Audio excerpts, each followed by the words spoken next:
Rise up, live joy your way. From emotional intelligence through cognitive distortions, certified life and wellness coach Kamini Wood is on a mission to help people see the magnificence of their own unique human spirit. Through these small bites of self-visualization and self-confidence, you can have healthy relationships, success in business and career, and live the life you want to live. Rise up, live joy your way. Hi there, and welcome to another episode of Rise Up, Live Joy Your Way, whether it's morning, afternoon, or evening. Thank you for taking some time to be here with me. And today I want to tackle what I feel is something that we don't, as parents, talk about a lot. And it's why kids and teens struggle with emotional regulation and what we as parents can do about it. So, I want you to sit with the idea that kids cannot regulate emotions that they're not allowed to have in the first place. I want you to sit with that, because a lot of times we as parents want them to regulate something that we may have not given them room to have in the first place.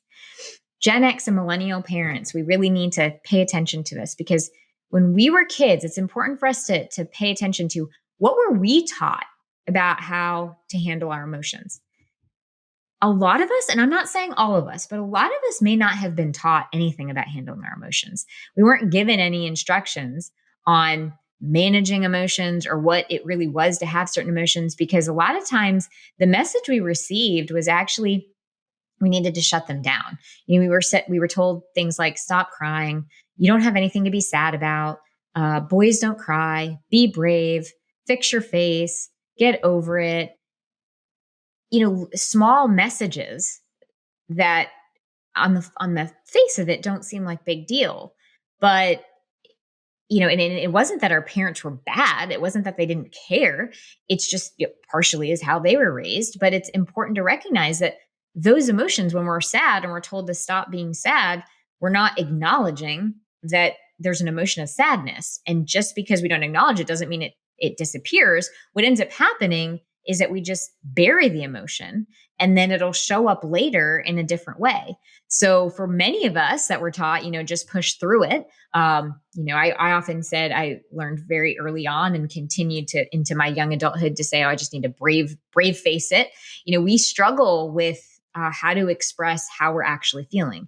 And we bottle things up until maybe we explode or we feel guilty for having emotions at all. And so now when we're the parents, we're responsible for helping our kids do something that we may not have learned how to do. And so when I'm talking about mindful parenting, a lot of times this is what I'm referring to, because we need to become mindful of what we're doing with our emotions, what we've made them mean, what we have made them mean, so that we can help our kids do the same thing. One of the things I hear from the individuals that I actually work with in terms of the parent coaching that I do is, many parents say, well, I want my child to be happy. I want them, to smile. And I get it. I mean, I have kids myself. We want them to have great lives, but that's a lot of pressure to put on a kiddo that they have to be happy all the time, because happiness isn't a permanent state. It's an emotional state like any other one that we have. Happiness isn't going to be there all of the time. And if our kids pick up the message that they have to be happy all the time, then when they're not feeling happy, there's almost self-shaming that's happening. And that's not the message we're trying to give our kids. Clearly, that's not the message. But we have to recognize that if we teach our kids that, sadness is a bad emotion, then they're not going to learn that it's okay to express their sadness and recognize that the sadness is here to tell them something. So if we want to raise emotionally healthy kids, we have to shift our mindset. So instead of maybe only focusing on happiness, we start focusing on the most important thing, which is emotional resilience, which is letting them feel what they need to feel, letting them process through it, move through the emotions, using their emotions as information so they can figure out what action they want to take. A lot of us, we say we want our kids to express their emotions, but then when they do, it can be really hard for us to handle. When they're feeling angry, or they're feeling frustrated, or they're feeling sad, or they're feeling defeated, it can be really difficult for us to handle. And we have to stop and pause and recognize that that's our work as parents. We have to learn how to process through our emotions that we're having about the emotions that our kids are having.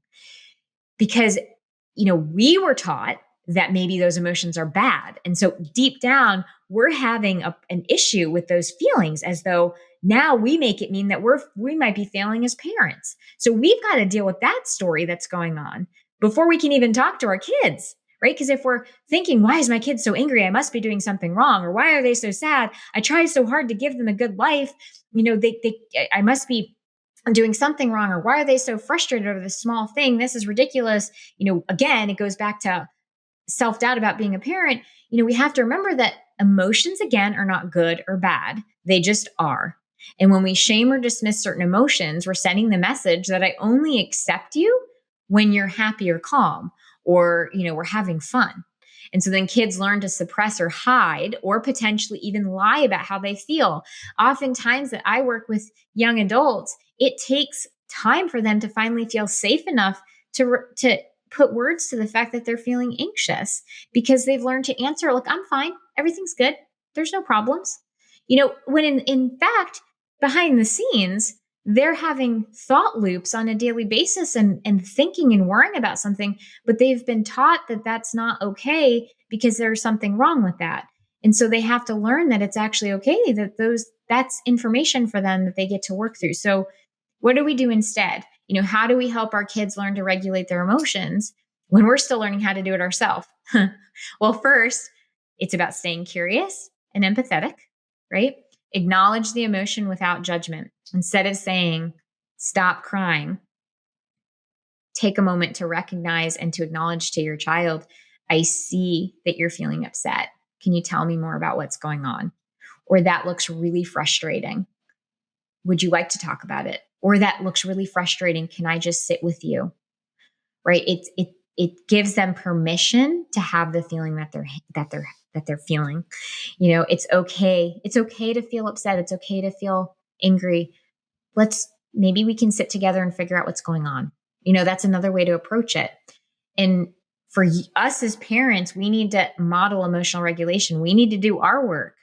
Because our kids, whether they're little or teenagers or even our young adults, are still watching us.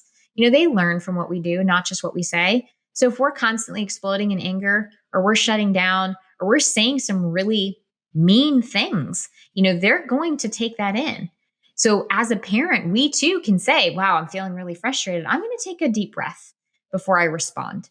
Or I've had a really tough day. I'm just going to take a minute or two to reset. And actually putting voice to that, because that's what we're doing. We're giving them space to recognize this is okay. And also we can work through it. We can teach them coping strategies. We can teach them how to take deep breaths. We can teach them things like journaling. We can, teach them to have a stress ball that they squeeze and help them recognize that that's okay, and that they can explore ways to release some of the feelings that they're having and validate it instead of fixing it. A lot of times our kids need to be seen and witnessed. So instead of saying, it's not a big deal, actually acknowledge that sounds really hard. Or, I can tell that really meant something to you. Just really acknowledging them and seeing them, it'll mean so much to your kiddos. And I want to just say that this work isn't easy. It takes practice. It takes unlearning. As a perfectionist myself, and somebody was high, type A, this is work that I've done myself as a parent. My oldest daughter will fully admit that my youngest daughter is getting a different version of me. And it's because I've given myself permission to grow and expand. So if you grew up in a household maybe where emotions weren't talked about, it doesn't mean that it's too late to start building your own emotional intelligence now. And I recognize that it feels heavy, it feels messy, but if we don't do the work, how are we going to actually grow and evolve? And how are our kiddos going to grow up and evolve, right? It's about showing up and learning and being willing to do the work and being willing to grow. So this week, maybe you could just pay attention to how you actually do respond when your child might be sharing some emotions with you. Do you feel resistance within yourself? And do you notice some of your patterns showing up? And then ask yourself, is there a small shift that I can make? Can I maybe step into curiosity instead of fix it mode, or curiosity instead of judgment mode? And just as you're doing that, just recognize that it's important work that you're doing. So if this resonated with you, or somebody that it might be helpful for, by all means, I hope that you'll share it with them. And if you'd like to explore what parent coaching could look like, or just coaching in general in order to help move you forward, whether it be professionally or personally, feel free to book a time with me at any time at coachwithkamini.com. And until next time, stay well. Thank you for listening to Rise Up, Live Joy Your Way. For more information, book a chat with Kamini at www.chatwithkamini.com or visit her website at www.kaminiwood.com. You can also find Kamini on Facebook or Instagram. Username It's Authentic Me. Thank you for listening.